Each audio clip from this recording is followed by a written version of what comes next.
Bonjour à tous. Merci de votre fidélité. Merci de nous suivre sur le live Facebook de KTV, sur KTV, mais également sur la 106.9. Nous allons bien évidemment donner la parole ce matin à un jeune également, visionnaire, puisqu'il est aussi porteur de projet. Lui aussi a fait bien sûr quelques demandes ici à Mayotte pour pouvoir amener sa part de développement à notre 5e département. Il a entendu, comme tout le monde hier, cette annonce concernant les barges, le Salamandre Djema 1, Salamandre Djema 2 pour les enchères, et nous avons jusqu'au 15 juin.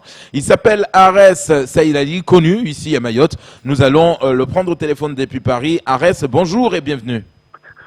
Bonjour Kama, bonjour aux Mahorais. Alors Arès, d'abord cette nouvelle, vous l'avez vécue comment? Est-ce que pour vous, oui ou non, c'est une bonne nouvelle?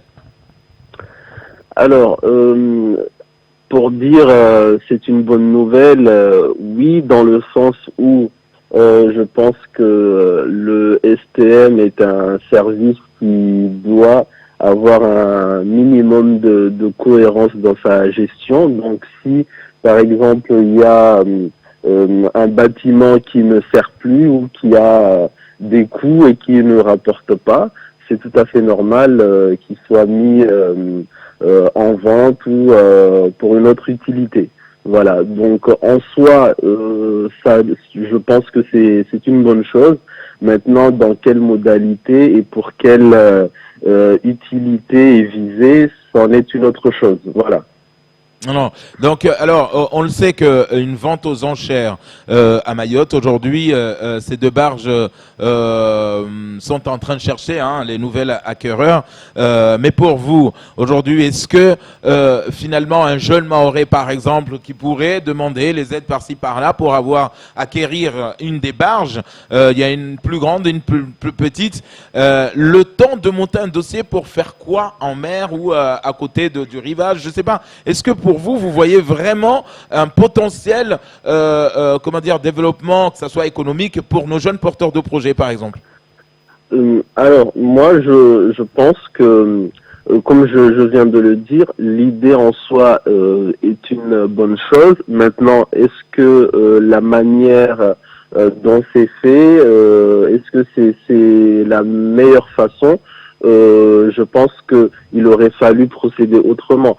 Par exemple, par un appel à projet où on invite les jeunes Mahorais, les jeunes porteurs de projets à exposer un projet, et à ce moment-là, il appartient au conseil départemental de juger la pertinence et l'utilité du projet avec un cahier des charges bien précis qui tient compte de l'aspect environnemental, l'aspect économique et social. Une vente aux enchères à Mayotte dans un contexte où on sait que déjà on est frappé par la crise du Covid, une crise économique et sociale s'annonce devant nous. Je pense qu'il est pas du tout opportun de procéder de cette manière. Connaissant les manques de moyens, il faut savoir que on nous rabâche souvent qu'il existe des dispositifs, les fonds européens, ce qu'il faut savoir, pour pouvoir mobiliser tous ces fonds-là, déjà le parcours pour y arriver, c'est un parcours de combattant. Pour pouvoir mobiliser ces fonds nécessaires, il faut beaucoup de choses qui me semblent aujourd'hui inaccessibles au commun des mortels à Mayotte. Donc c'est des personnes qui, pour pouvoir déjà procéder à ce type, pour pouvoir émarger à ce type d'aide, il faut déjà avoir des moyens conséquents. Chose qui me semble peu probable pour les jeunes Mahorais que nous sommes. Donc je pense qu'il aurait fallu procéder d'une autre manière, par exemple, comme je viens de le dire, par un appel à projet qui serait plus souple, avec un intérêt économique visé. Je pense, mais l'utilité économique, je pense, elle est là. parce qu'il y a tant de choses à faire sur le lagon de Mayotte, sur nos rivages, et je pense que cette barge-là pourrait servir pour plusieurs choses, notamment par exemple pourquoi pas un restaurant flottant, pourquoi pas je sais pas moi une chambre d'hôte. Donc il y a plusieurs types d'aménagements qui peuvent être pensés sur ce type de bâtiment. Je pense qu'il y a un potentiel tellement énorme à Mayotte que forcément, oui, il y a une utilité, il y a une deuxième vie pour les barges sur notre lagon. Ça, c'est une conviction. Oui, mais la question que j'ai envie de vous poser, c'est que appel à projet, d'accord, mais si c'est un appel à projet, il faut trouver des financements pour ça. Donc, en fait, le département, il vend les bateaux pour encaisser de l'argent. Si c'est un appel à projet, c'est qu'il doit encore en dépenser plus. Non seulement il n'encaisse pas de l'argent, mais il en dépense un peu plus. Donc, c'était pas vraiment le but. Oui, effectivement, mais je pense que le conseil départemental joue un rôle de stimulateur de l'économie sur le territoire. Donc, il faut aussi se placer sur une vision globale du territoire, du développement et de l'économie. Et je pense que le conseil départemental doit jouer ce rôle de catalyseur et en ce sens-là, doit pouvoir faire ces efforts-là, parce que venir juste vendre une barge, sachant que la barge a un certain âge, donc forcément il faut qu'on ait le passif de la barge, le coût de l'entretien, pourquoi on vend cette barge-là, quelles sont les motivations, au-delà d'encaisser un simple chèque, quelles sont les motivations au niveau et pour le nouvel acquéreur, quelles vont être les conséquences par rapport à ça. Donc il y a pas mal de choses. Je pense que dire tout simplement que voilà, on vend une barge parce qu'on veut encaisser de l'argent, d'autant plus que c'est pas une barge neuve.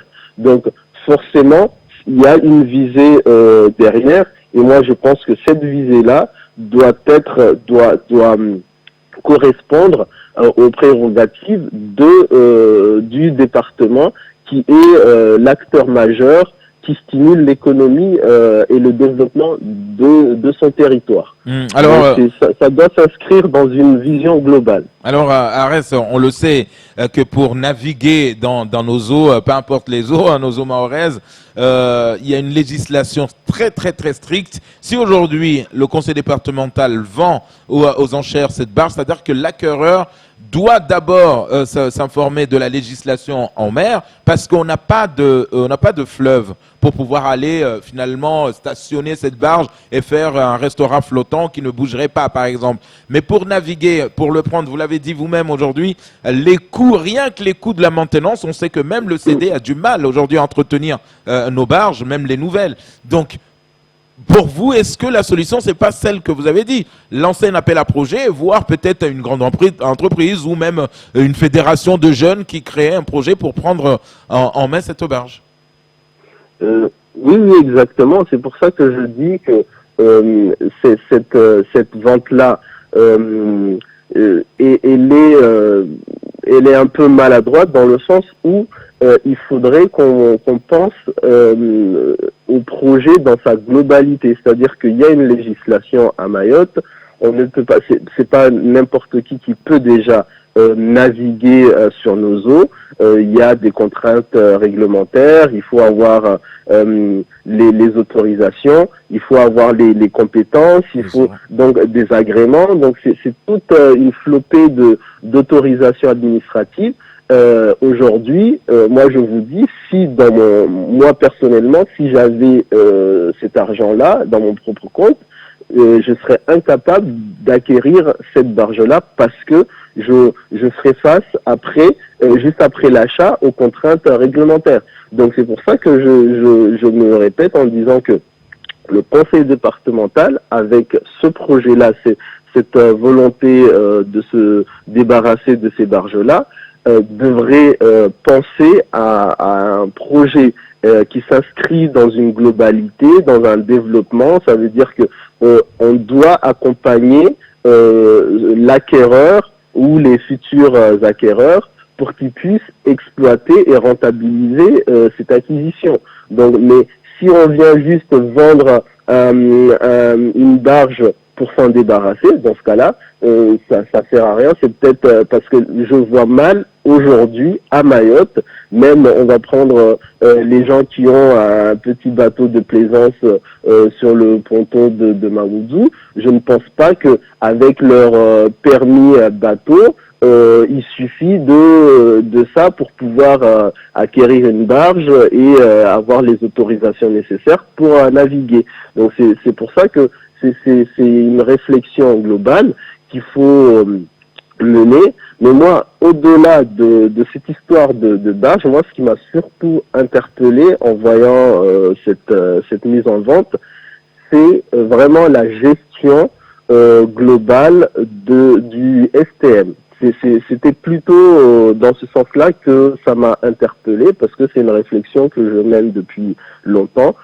Pourquoi le STM fonctionne ainsi? Pourquoi les usagers se plaignent tout le temps? Pourquoi on entend souvent que le STM est un service qui est sous perfusion du conseil départemental, alors que le STM a le potentiel de devenir un fleuron de l'économie mahoraise.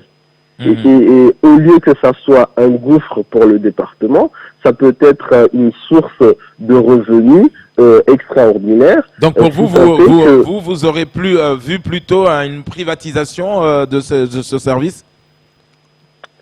Une privatisation, il faut faire attention à l'utilisation de ce mot-là.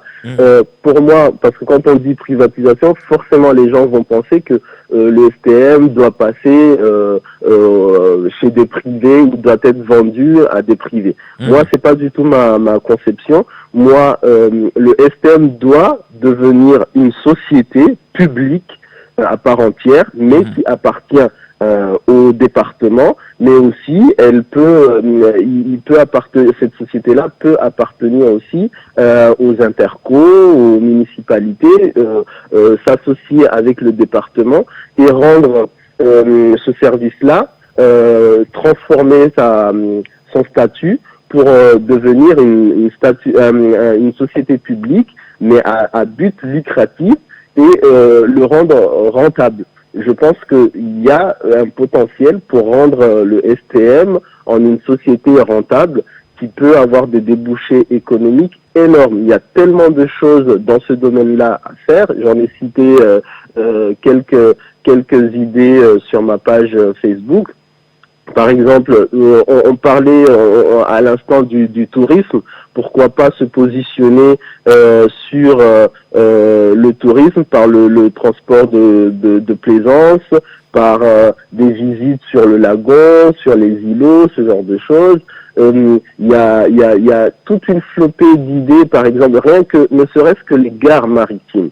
Moi, il y a une chose qui me choque, qui m'a interpellé quand j'ai vu il y a quelques années la rénovation de la gare de Mamoudzou. Ce qu'on nous avait, moi, je m'attendais à quelque chose d'assez moderne, et quand je vois ce qui nous a été fait, voilà, je suis resté excusez-moi de l'expression, je suis resté sur le cul. Quand on voit que chaque période de pluie, on se ramasse à l'averse et on se dit, c'est une gare qui a été rénovée. En quoi ça nous a apporté quelque chose de bénéfique? Donc, il faut avoir une vision. Les gares, elles peuvent être rénovées. On peut faire des gares en étage avec des galeries marchandes, où on peut avoir des locaux mis à disposition pour des privés qui vont louer, rendre ces bâtiments-là rentables. On peut faire une multitude de choses, apporter des nouveaux services, moderniser l'offre aux clients. Donc il y a pas mal de choses. Moi je pense aussi pourquoi pas avoir une vision plus régionale, c'est-à-dire développer le transport des marchandises et des personnes dans la région. Il y a développer pourquoi pas un plateau technique pour réparer les bateaux dans la région. Et je sais qu'il y a un projet qui est porté par le département de création d'un établissement scolaire maritime, un lycée ou je sais plus, un collège. Mais ça peut aussi servir de plateau technique d'application. C'est-à-dire qu'il y a la partie théorique, mais la partie pratique, elle se fait dans cette structure-là. Donc il y a tellement de choses. On parle de désengorger l'agglomération de Mamoudzou-Kourou. Ben pourquoi pas, et ça a été déjà évoqué. Quand je parle de ça, je n'invente rien, parce que ça a été déjà développé par d'autres personnes, le désengorgement de Mamoudzou, par des points de débarquement un peu partout sur le littoral mahorais. Et donc le STM peut jouer ce rôle-là, être la société qui va desservir ces différents points. Donc il y a tellement de choses à faire pour rendre ce service rentable, mais encore une fois, il faut que ça soit porté par une vision politique de développement du territoire, une volonté, et une fois qu'on a ça, ben, qu'on mette les moyens et les bonnes personnes en place. Voilà, c'est juste une Alors question hier, mon cher Arès, quand cette information est tombée et que l'info a été partagée dans les réseaux sociaux, une personne disait en ces temps, comme vous l'avez dit, en cette période de crise économique et sanitaire, sauf les grands de Mayotte, donc on sait de qui il parlait, peuvent s'acquérir, en tout cas, arriver à acheter, en tout cas, ces deux bâtiments. Et pourquoi, pour faire quoi après? C'est-à-dire que c'est le contribuable, en tout cas la personne expliquait comme ça dans son propos, ils vont l'acheter parce que c'est les grands de Mayotte, ils ont les moyens. Après, c'est les Mahorais qui doivent payer le prix cher si c'est eux qu'on donne le droit de naviguer ou de proposer les services que vous nous avez cités. Et en finissant son propos, il disait pourquoi on ferait pas un don pour la coopération régionale à Madagascar, que eux des fois ils en ont besoin pour faire de la traversée d'île en île. Qu'est-ce que vous en pensez? Alors, moi, je ne partage pas exactement cet avis-là sur deux points. Déjà, il y a une chose, par contre, je rejoins ce qui a été dit, c'est-à-dire qu'on sait très bien, c'est évident que c'est pas moi, c'est pas vous, Camar, ou le petit jeune lambda maoré qui va pouvoir acquérir cette barge-là. Il faut pas se voiler la face, on sait très bien que ce sont les personnes qui ont les moyens, réellement, les grosses structures qui ont ces moyens-là, qui vont pouvoir acquérir. Ça, c'est une chose. Une première chose. La deuxième chose, par rapport à cette histoire de dons, moi, à un moment donné, parce que ça s'inscrit dans un plan de coopération régionale, j'en reviens à ce que je disais il y a un instant, en disant que le STM a le potentiel d'un développement régional, donc il peut s'inscrire dans un plan global de coopération régionale. Et dans cette coopération régionale, il y a tellement de choses à faire. Moi, je ne suis pas partisan de faire des dons à tout va. À un moment donné, on a bien vu que la coopération régionale était dans un seul sens. Maintenant, il faut que Mayotte tire son épingle du jeu. On ne peut pas continuer comme ça, indéfiniment, à faire des dons à nos partenaires régionaux et nous être les bons samaritains. À un moment donné, il faut que nous, on tire quelque chose. Et je pense que dans cette coopération régionale et dans ce plan que moi, je vois, le STM, avec cette volonté de développer un transport régional de marchandises et de personnes, pourquoi pas penser à des lignes qui vont desservir Madagascar, les Comores, les autres îles des Comores, la côte africaine qui est juste à côté de chez nous, la Tanzanie, le Kenya, avec des navettes, des nouveaux bâtiments plus rapides, plus costauds. Il faut savoir que vous imaginez quand on doit traverser le Portugal, du Portugal jusqu'en Allemagne, c'est plus loin comparé à la distance qui nous sépare dans le canal du Mozambique, et on fait cela en une journée.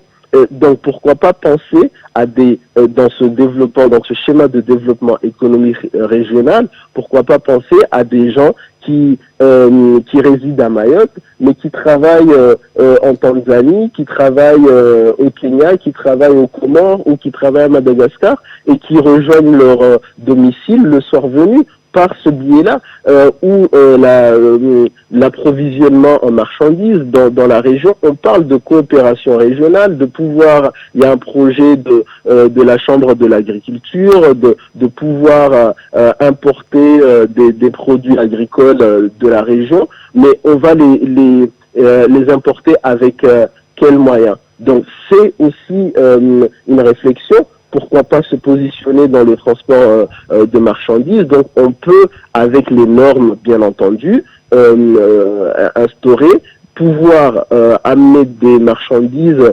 depuis les points d'approvisionnement régionaux jusqu'à chez nous. Donc il y a tellement de choses à faire. C'est pour ça que moi je dis, il faut à un moment donné, Mayotte se positionne dans cette région et se dit, ben moi, je peux apporter ça, mais je dois tirer ça de profit de ma région. Donc, cette histoire de don, je ne partage pas du tout à ce niveau-là. Moi, j'ai plutôt une vision économique ou une vision économique et sociale, mais qui est gagnant-gagnant. Faire un don, je ne pense pas qu'on va s'y retrouver. Voilà. En tout cas, merci Arès d'avoir été avec nous, d'avoir répondu à nos questions, d'avoir donné de ton temps pour nous expliquer un peu votre vision des choses par rapport à ces enchères des 2 barges, voire même des 3 barges. Merci beaucoup et puis courage pour la suite. Merci à vous. Voilà. Bonne journée. Voilà, ça sera tout pour ce premier temps de parole signé Les Barges.